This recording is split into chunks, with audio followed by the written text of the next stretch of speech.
Hey guys, welcome back to Burnout's Hot Rod Shop. So I did a thing, picked this up from my Facebook Marketplace ad saying I buy tools. I've since taken the ad down because this guy's full. Well, it was. I got all the tools sitting over there on a motorcycle lift, over there on the bar. We'll go through those in a minute. But this is the Craftsman Industrial Series Toolbox from 1998. This was the top of the line. They had one that was a little bit larger. This one's the 46 inch, they had a 52. This one's kind of cool, the keys slide behind these doors. We'll take a quick walk through this and then we'll go through the tools. I'll show you what I got in this tool haul. But right now my inventory is full, so I need to start getting some stuff out there and getting it for sale. Let's take a look at this, and I gotta work on for sale stuff, so I'll let you guys know as that stuff comes out too. All right, so we'll look at the outside of this Craftsman Industrial. These things were beasts. It has a lifetime warranty, but hardly anyone's actually had to use the lifetime warranties on these from what I've seen online. It's actually hard to find a lot of information at all on the Industrial Series or even the Professional Series. They're the same basic toolbox. This one has a ton of stickers, most of which will be going away. We all kind of got a laugh out of that one. But some will stay if they kind of meet my personality. But for those of you that know my personality, I'm sure you've seen some stickers that don't meet my personality here.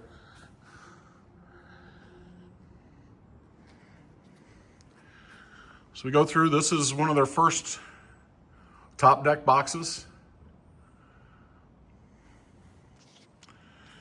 It even has the manual. And we come in. The guy I got this from bought it new. And he even rhino lined all the drawers. So they all just need a good clean.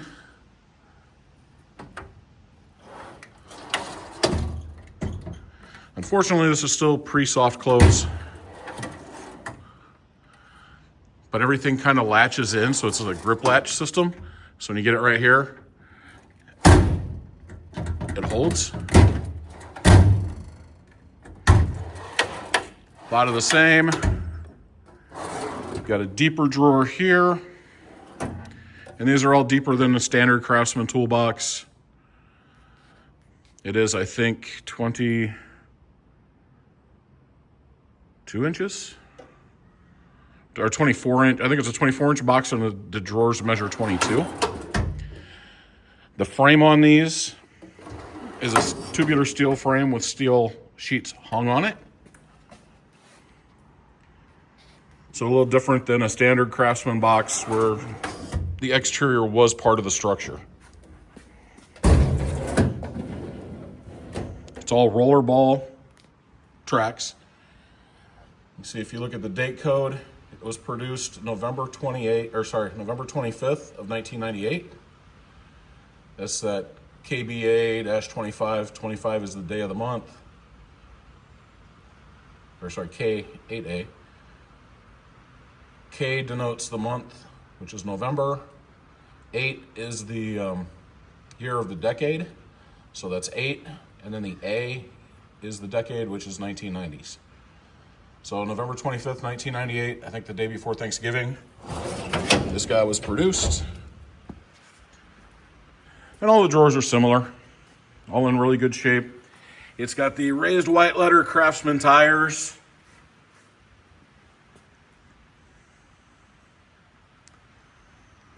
So from there, we'll go over, look at some tools I got on the bar and what's in these two full bags, Harbor Freight bags. In just a minute, I'll start getting that laid out and show you guys what we got. Okay, to start off, we'll look at the sockets. So the guy, self-admittedly, did not use these things. He said a few times to fix a lawnmower, that kind of thing, maybe put some furniture together, but no real use. But when he saw something, he had to have it. Pay no attention to the stuff off to the side of the sockets. That's other stuff I've got out here that I got to go through. So he had all the 12 points. So he went back and bought all the 6 points. Same with wrenches. Had all the 12 points, bought all the 6 points. We'll get to those in a little bit. All of this is G series. You see he got the screws. He got those front end adjusters. Say 6 and 12 point. They're on these socket rails that interlock together. So you put them like this and they click together. And these things, I think, looking to see if I see yeah, they're Craftsman. So I thought they were Craftsman. I remember seeing them at Sears back in the day. They're in okay shape. They're these kinds that you turn and then you can move them.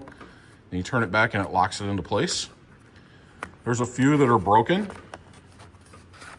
I think over here, yeah, this one. That one you can see is missing that back half.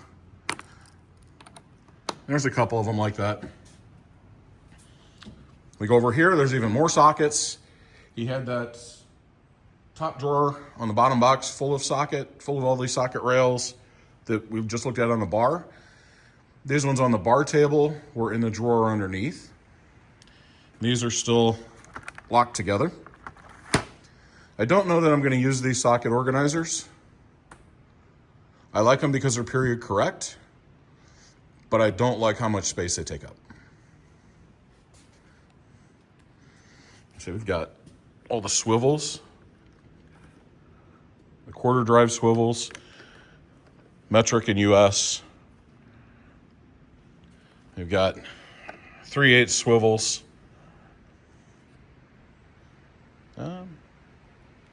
Maybe those are metric. Maybe he does not have the SAEs, which would be okay with, oh no, actually the SAEs are over here. My bad. I was gonna say, I have the SAE set, so that wouldn't be a heartbreaker. I don't have the metric set. So again, it's like Socket City. And most of these are things I have, but a lot of these are in better shape.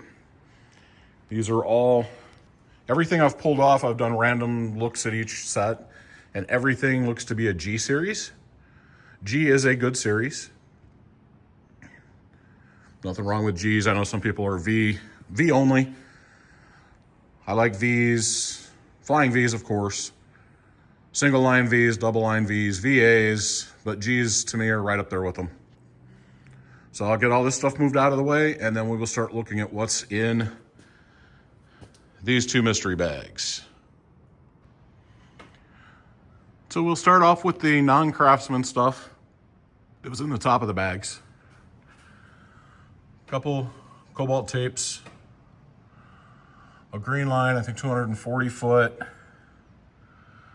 and another cobalt 300 foot. The pry bar didn't have any markings on it.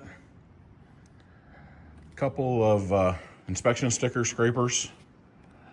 I don't think,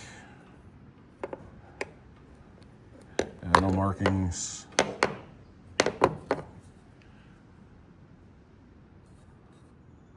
And that one's a Red Devil. And there was this guy. This maybe came with the toolbox. He used it to hook the top to pull it down. So I'm not sure if it's like an accessory to help close the lid with the toolbox or if it was just something he had found. No markings on it that say Craftsman or anything.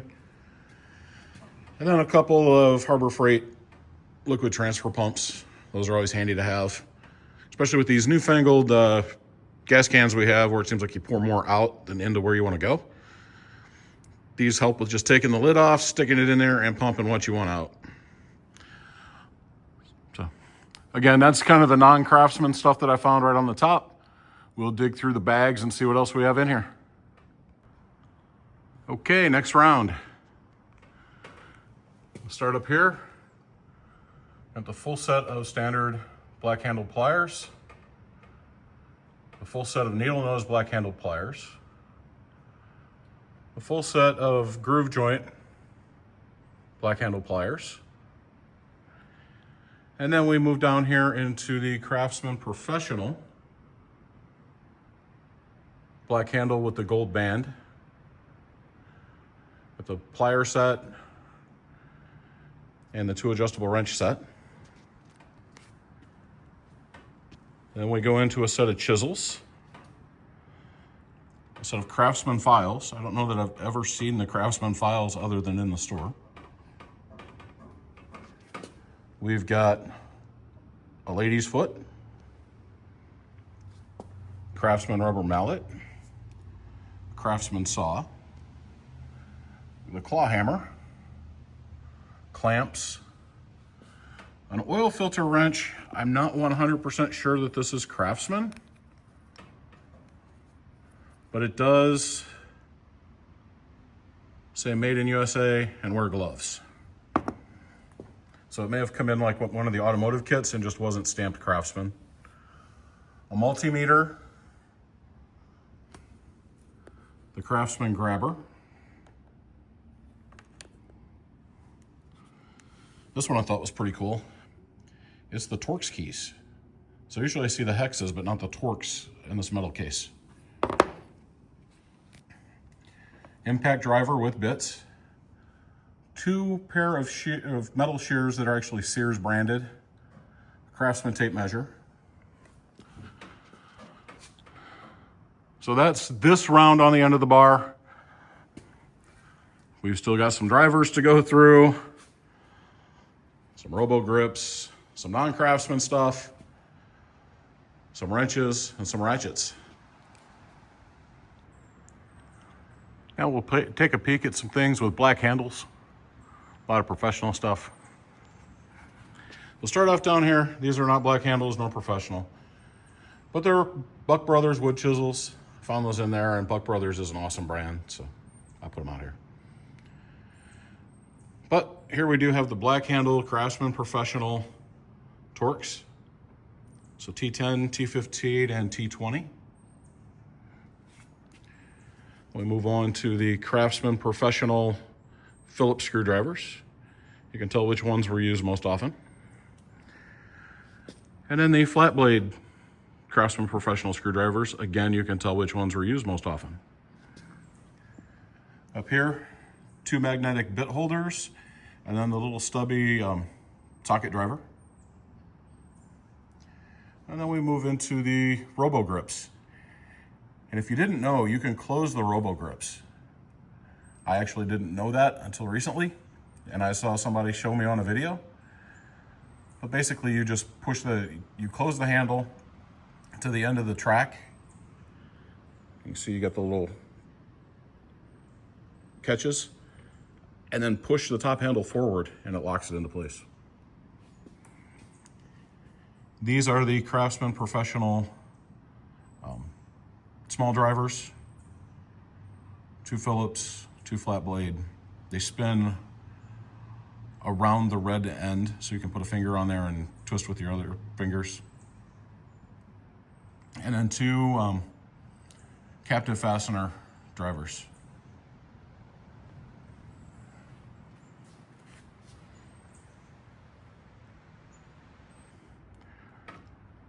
So this is the more traditional clear-handled screwdrivers, Torx drivers, those kinds of things. So here we've got all the flat blade, the Phillips, 2 cotter key hooks. I found 2 more captive fastener drivers. The size is smaller than the ones that were in the other set. Then we go down Torx. There's 2 T30s, 2 T27s, and then 3 T15s, 3 10s, and then a 9, 8, 7, 6, and 5. So there's no T25 or T20, but I think I have those. I may have a few others. So again, once I start melting boxes together, then I'll see what I'm actually missing.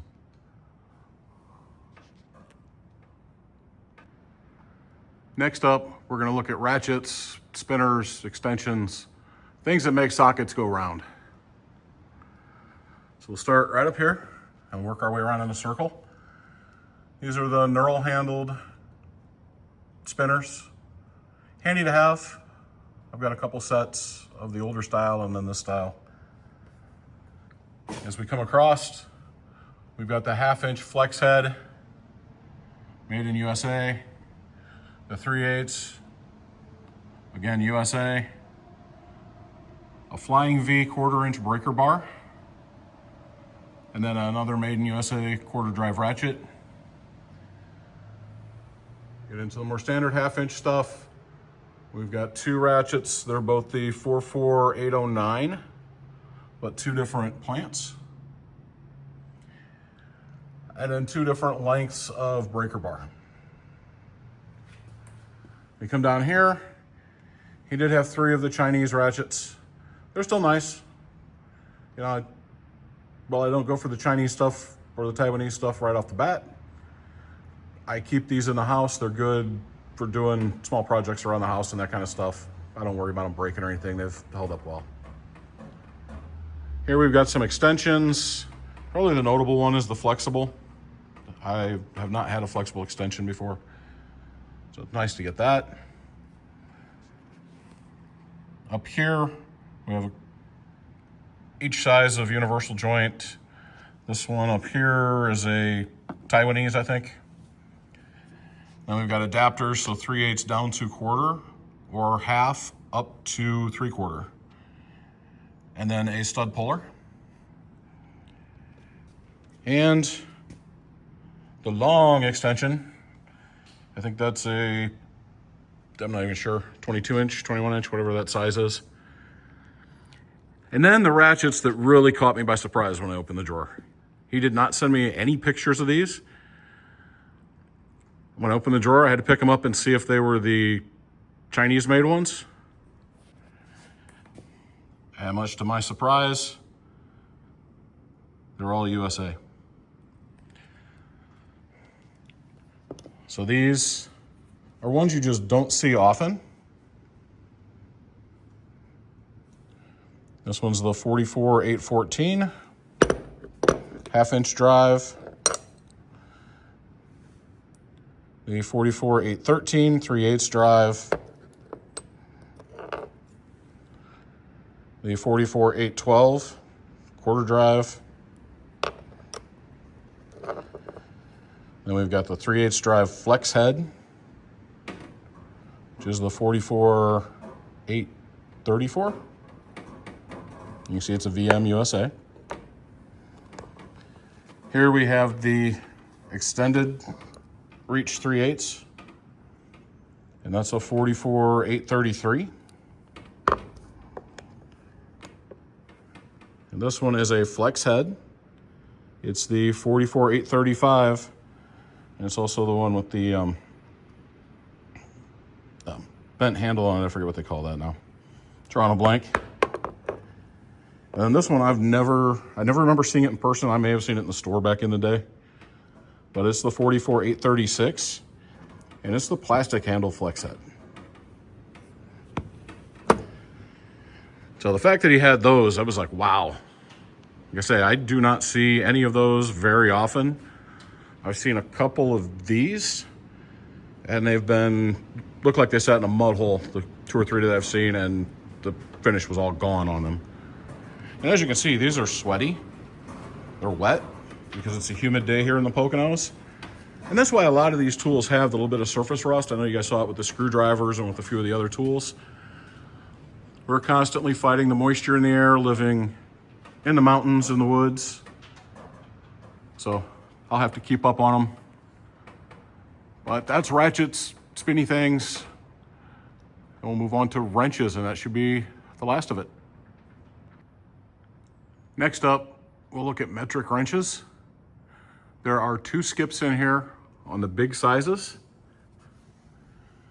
You can see we have a 32 to 30, so there's no 31, and then a 28, so there's no 29. But from there, we're all the way down to 6. And these are 12 point. Full set, they're all V, inverted V or VA, whatever you want to call it. I call it VA myself. A few of them with some flash rust. can easily be taken care of. That is a complete 12-point set. I don't know that Sears offered the 31 and 29 back then. But then we also have the 6-point set with no skips from 6, again, a little bit more flash rust, all the way up to 19.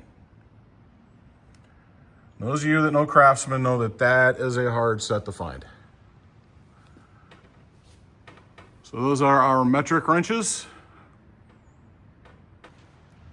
Okay, so let's check out the SAE, standard, fractional, whatever you call them, wrenches. There may be one skip here too, but I don't think so. I don't think they made it. We've got a 1 5/16, 1 1/4, 1 1/8, and 1 1/16. So there's no 1 3/16, but I don't think Craftsman made a 1 3/16. I've seen it in like older Proto, I think, and maybe Williams, but I don't know if I've ever seen a Craftsman 1 3/16. And then these are VA as well. And they're all the way down to 1/4 in 12-point. A few of them look here, where'd it go? Right there. A little crusty. That'll clean up, and if I'm not happy with it, I've got one in my other box, and I'll swap them out. Then we come over here. No skips here. And these are the ever elusive 6 points from 1 inch all the way down to 1/4. Again, another really hard set to find nowadays. Seems like when I was a kid, the 6 points were everywhere. I like the 6 points because I got really muscle on them. The 12 points on rounded off bicycle nuts that I'd use vice grips on and channel locks on many times slipped. But nowadays you don't see the 12 points very often. Or sorry, 6 points very often. So I was starting to put stuff away, guys, and almost missed the nut drivers.